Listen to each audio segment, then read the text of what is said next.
ഈ കാണുന്നത് കേരളത്തിലെ ആദ്യത്തെ ഗ്ലാസ് ബ്രിഡ്ജാണ്. ഹലോ, നമ്മളിപ്പോൾ ഉള്ളത് വാഗമണ്ണിലാണ്. നമ്മളിന്ന് കാണാൻ പോകുന്നത് most beautiful and most adventurous ആയിട്ടുള്ള ഗ്ലാസ് ബ്രിഡ്ജാണ്. 250 രൂപയുടെ പാസ് എടുത്ത് വേണം ഗ്ലാസ് ബ്രിഡ്ജിൽ കയറാൻ. ഈ ബ്രിഡ്ജ് ഇവിടെ സ്റ്റാർട്ട് ചെയ്ത സമയത്ത് 400 രൂപയായിരുന്നു. പിന്നീട് ഒരുപാട് പരാതികളൊക്കെ വന്ന് അത് 250 ആക്കി. ഞാനങ്ങനെ പാസ്സൊക്കെ എടുത്ത് ഗ്ലാസ് ബ്രിഡ്ജ് ലക്ഷ്യമാക്കി നടന്നുകൊണ്ടിരിക്കുകയാണ്. കുറച്ച് നടക്കാനുണ്ട് കേട്ടോ.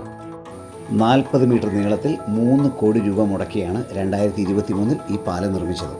ജർമ്മനിയിൽ നിന്ന് ഇറക്കുമതി ചെയ്ത 40 mm ഗ്ലാസ് ഉപയോഗിച്ചാണ് ഈ പാലം നിർമ്മിച്ചിരിക്കുന്നത്. നമ്മളങ്ങനെ നടന്ന് ഗ്ലാസ് ബ്രിഡ്ജിനടുത്തെത്തി. കുറച്ച് ക്യൂ നിൽക്കണം കേട്ടോ. അറ്റ് എ ടൈമിൽ നിശ്ചിത ആളുകൾ മാത്രമാണ് കയറ്റി വിടത്തുള്ളൂ. നമ്മളീ കാണുന്നവരൊന്നും അല്ല കേട്ടോ. അതിൻ്റെ മേളിൽ അതിൻ്റെ തുഞ്ചത്ത് പോകുന്ന കിളി പറക്കും. എൻ്റെ കിളി 3-4 പ്രാവശ്യം പോയി, പേടിയായിട്ട് പറയില്ല.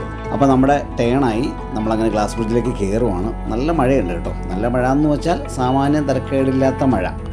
എന്താ പറയുക, ക്യാമറയിൽ അത് ക്ലിയർ ആവുന്നില്ല. നനഞ്ഞുകൊണ്ടിരിക്കുകയാണ് കേട്ടോ. എൻ്റെ ക്യാമറയും ഞാനും ഒക്കെ നനഞ്ഞുകൊണ്ടിരിക്കുകയാണ്. നല്ല തണുപ്പുണ്ട്. അതുകൂടാതെ നല്ല തണുത്ത കാറ്റും അടിക്കുന്നുണ്ട്. മഴയുണ്ട്, കോടയുണ്ട്. ഈ കാറ്റടിക്കുമ്പോൾ ഈ ബ്രിഡ്ജ് ശരിക്കും ഹാങ്ങിങ് ബ്രിഡ്ജുകളൊക്കെ ആടുന്ന പോലെ ആടും. കാരണം ഇതും ശരിക്കും ഹാങ് ചെയ്തിട്ടേക്കുവാണ് കേട്ടോ.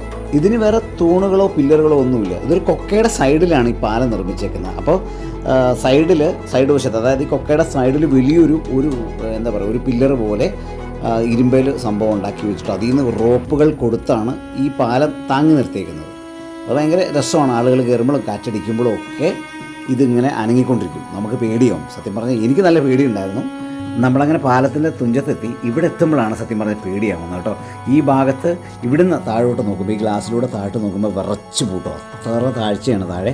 പിന്നെ ഞാൻ നേരത്തെ പറഞ്ഞ പോലെ ആളുകൾ നടക്കുന്നതിൻ്റെയും കാറ്റടിക്കുന്നതിൻ്റെയൊക്കെ ചെറിയൊരു വൈബ്രേഷനോട് വരുമ്പോണ്ടല്ലോ, എൻ്റെ പൊന്നു മോനെ, ചില ആളുകളൊക്കെ വളരെ കൂളായിട്ടാണ് എൻ്റെ മേളിൽ നിൽക്കുന്നത്.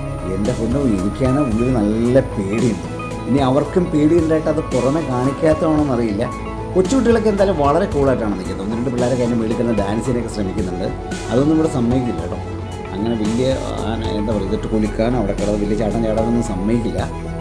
ഈ ഗ്ലാസ്സിനകത്ത് താട്ടൊന്നും നോക്കി പേടിയാവും. ഒരു രക്ഷയില്ല. എൻ്റെ അമ്മോ, ഒരുപാട് ആളുകൾ ഇന്ന് വന്നുകൊണ്ടാണ് ഈ മഴയത്ത് ഇങ്ങോട്ട് കയറ്റി വിട്ടത്. മഴയത്തൊന്നും ഇങ്ങോട്ട് കയറ്റി വിടില്ല, നിങ്ങളുടെ പെർമിഷനില്ല. കാരണം ഗ്ലാസ് അല്ലേ, തെന്നാൻ സാധ്യതയില്ല. പിന്നെ ഒരുപാട് കാറ്റൊക്കെ ആകുമ്പോൾ ഇച്ചിരി റിസ്ക്കാണ്. അപ്പോൾ അതുകൊണ്ട് മഴയുള്ള സമയത്ത് ഗ്ലാസ് ബ്രിഡ്ജ് കാണാൻ വരാതിരിക്കുന്നതാണ് നല്ലത്.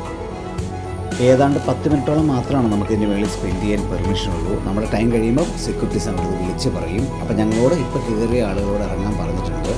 അപ്പോൾ ഞാൻ തിരിച്ച് ഇറങ്ങുകയാണ്.